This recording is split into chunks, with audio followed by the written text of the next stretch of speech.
Well, here we are, the end of April, and getting close to the end of this piece. My first large head.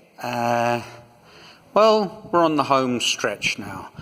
In terms of my wallpaper analogy of the last report, I guess I'm at an acceptance phase with whatever flaws and imperfections he has. It is what it is. Errors are now lessons to be learnt rather than problems to be solved or things to be corrected. And in general, I'm pretty pleased with how he's turned out. He's certainly very big, well over 2 meters tall, and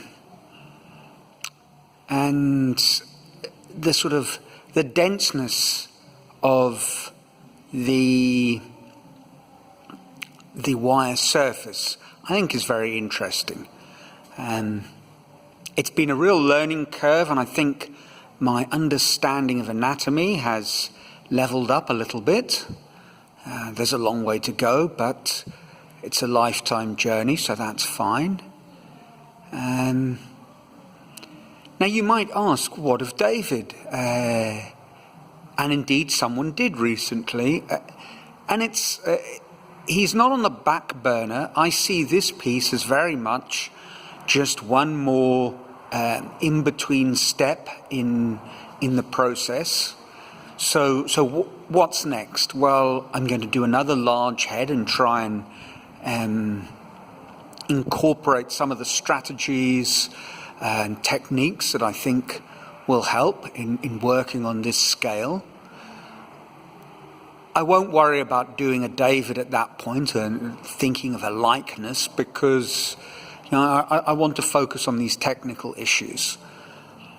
When that's completed, so we're now talking about just after the middle of the year, I suppose the end of July, I'll then probably do one more large head where I start thinking about how to add in hair, and then I'll do a large David head, and when that large David head is complete, which I guess will be the beginning of next year, I'll see how one goes about scaling down.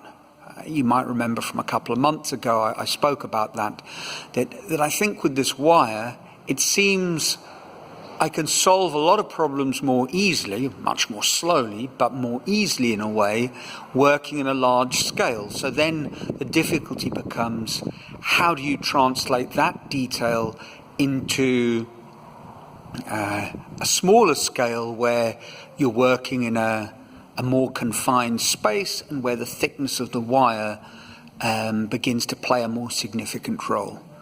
So that will be interesting. But I am pleased. He looks very good at night, sort of shimmers in the gallery, and I had a funny thought.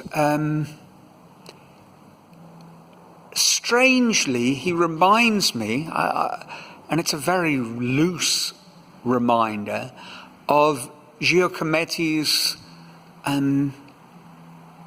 portraits of his brother Diego, I think it's his brother, which also have their heads that are very thin and tall. Now, that obviously is completely subconscious if there is any resemblance, and probably there isn't that much, so it's a kind of forced thing because I like Giacometti. And I guess that's one of the things that art does. It gets you to see the world in a certain way.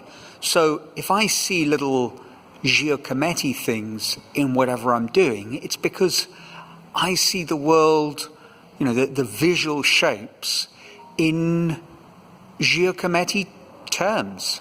The sort of building blocks for me.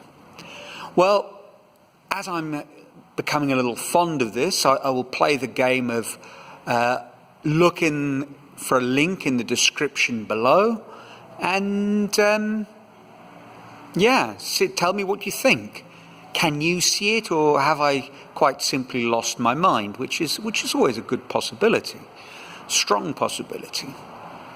So that's it. I'd love to hear your thoughts on this piece. Comment liberally. I'm, as I think all good artists need, I'm developing a thick skin. I don't have to worry about trolls, but constructive criticism, ideas, or weird connections, well, I love those. So that's it. I suppose I'll end off just giving you a preview or a rough timetable. I'm not sure how long I'm going to spend, but probably sometime in the second week of April he should be finished, and I might do a very short film just to mark the occasion. And then it's second week of May, it'll be time to start again. Until then, from a sunny Brazil, ciao.